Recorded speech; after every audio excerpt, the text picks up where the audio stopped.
And we have a couple of actors, Gabrielle Union and Jeremy Pope. And of course, Elegance Bratton.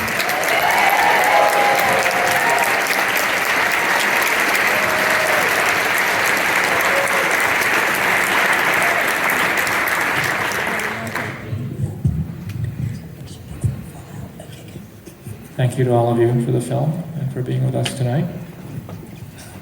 Elegance, I'll start with you. You introduced the film saying that this is your story. It's a story that happened more than 15 years ago now. So I'm wondering at what point you thought about it becoming a film. Is this the film you would have made 5 years ago, 10 years ago? Well, it took 6 years to make, so yes. For sure. I would have loved to have made it 5 years ago. This story comes from, I was at Tisch, and I had done my first short film, Walk For Me, and it did pretty well. I played a bunch of festivals, and managed to use it to get a TV show called My House in Viceland, and finally had some money.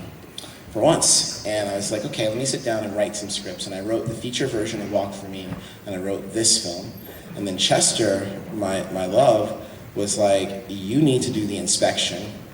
You have to tell a story that takes the audience to a place they could never, ever go without you, and this is your story. This is the one. It's got to be personal, and it's got to be real. I'll let you say your part, Chester. That's what I said. Took as well. But no, I understood that, being gay in the Marine, and I had met, it was his own particular thing that Elegance had gone through, and I respected and honored, his service. And I've met a lot of Elegance's Marine Corps buddies, and I noticed that, as different as they were, Republican, left, right, whatever, they were still brothers, and they still had a bond, and, they protect each other, they help each other when no one else does. So, I'm like, you should tell a story that can, literally try to bridge the left and the right together. And it was this, through your own story, essentially.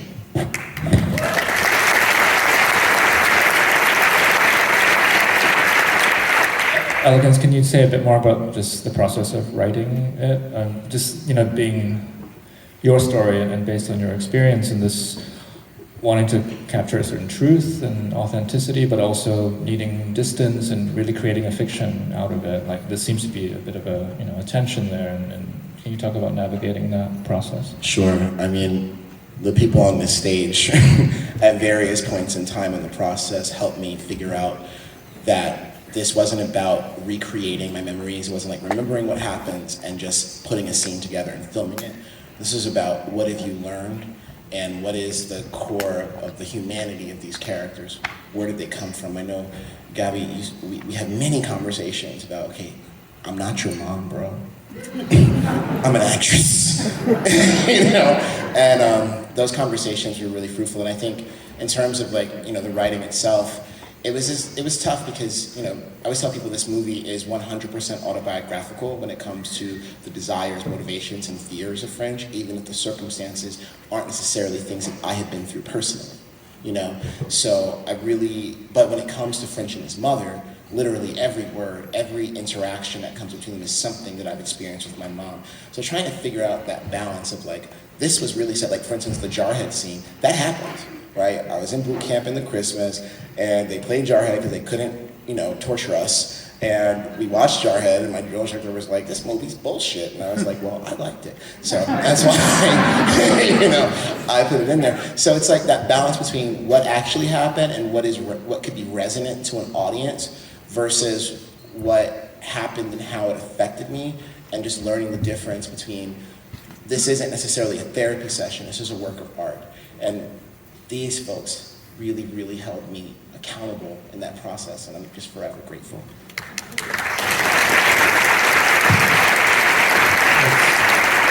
Let's bring everybody else into it. You talked, Chester is your partner, so obviously was there from the very beginning. Can you tell us, Effie, how you came on board, and also just casting Jeremy and Gabrielle in these roles. Sure thing. I am really grateful that we met in 2018, but it wasn't until 2020 when I took over a company called Game Changer that these, I'm like, there you go, that Chester and Elegance walked this beautiful script in. And it was, when you read this script, it's a no-brainer.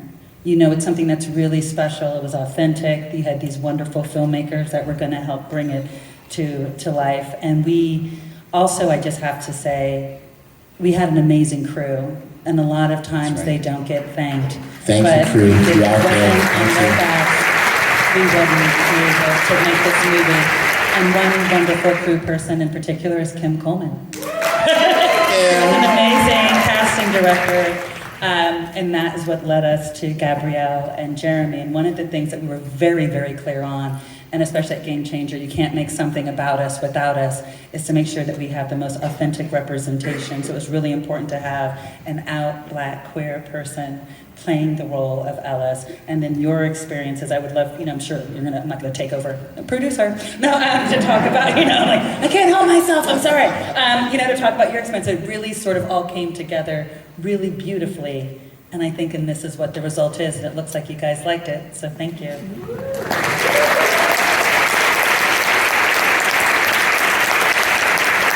Maybe we can hear from Jeremy and Gabrielle. Congratulations really on these incredible performances. Jeremy, I want to hear about your response to the script.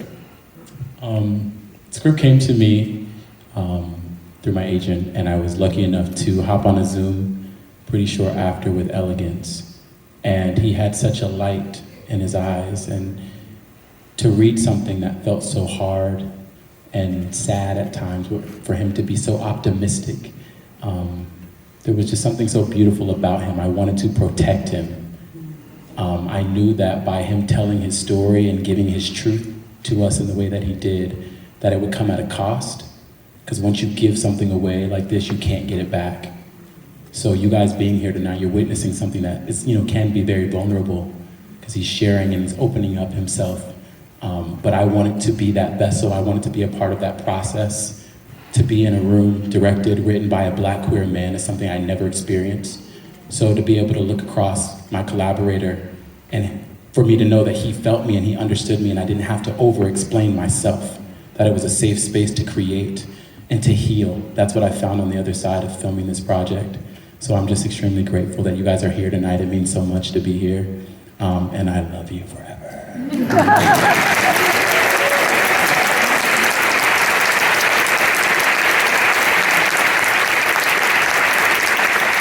And Gabrielle, your character is very different from you. I hope. Well, I think people know you as an artist, an activist, an advocate. So I think you're well known for the causes you stand for as well. So I'm just curious about finding your way into this role. I realized throughout this process that I had been judging the characters that I played, and that judgment played out on screen. But to find the truth of Inez, I had to go a lot deeper, and I had to find her humanity. And normally in real life, I don't wait around to find the humanity of a homophobe or a racist or a misogynist. I'm like, later.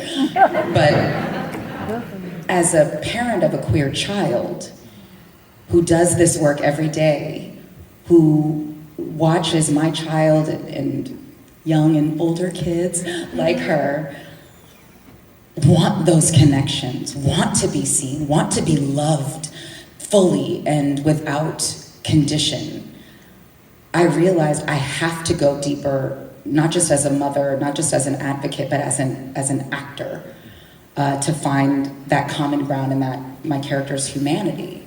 And in doing that, I realized, as much as I'd like to think not, I did have a lot in common with her. When you think about why we do the things that we do, why we are the way that we are, why we have the desires and the wants and the needs that we do, it comes from someplace. And before she was a mom, she was a girl with dreams. She was smart. She was a good student. She had all these dreams. But when you center the needs of someone who would not spit in your direction if you were on fire, and you make that your gold star, you are willing to barter and gamble and risk all sorts of things, including your children. And while I've never put my kids on the table, I've moved all my chips in for my soul, for relationships, for my scruples. And I've lost every time. So in finding that commonality, it was dark, it was scary, it was disturbing. But I realized that this is the way that I build bridges. This is the way that I reach more people. This is the way that I put more families back together as a mother and as an advocate, including my own family. So, when they say hurt people, well, healed people can lead to the path to more healing for others.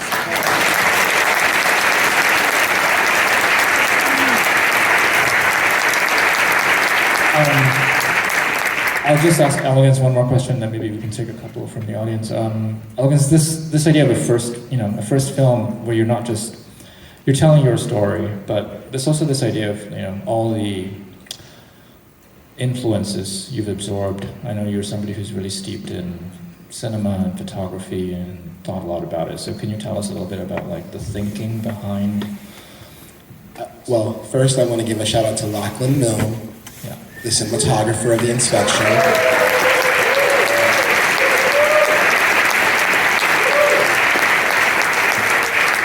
And the whole process of sorting through the various influences coursing through this film wouldn't have been possible without his genius.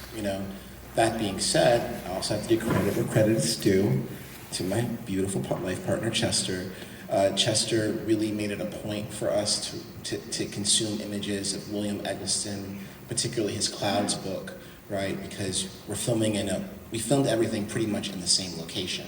So how do you make the days feel different? How do you make the space feel expansive? Chester helped me to look at the landscape, right? So once we did that, Sally Mann came into the picture, Terrence Malick came into the picture. In terms of the visual language of the film, Don't Ask, Don't Tell may have gotten its name in the 1990s, but queer service members have been serving in forced silence and oppression for nearly 80 years in total, right? So Ellis French is a composite of those experiences, and the way we wanted to express that was by making a bit of a hybrid film, right? When we're in French's point of view, this is a handheld European-style cinema movie, right? When we were shooting, very often I would say, people were like, okay, what do we do now? And I'm like, okay, let's just do what Claire Denis would do. What's Terrence Malick going to do with these trees, And then when we're looking at French operate in the world, this is a more kind of formal and composed boot camp film, something that would be reminiscent of a Full Metal Jacket or a Jarhead, right?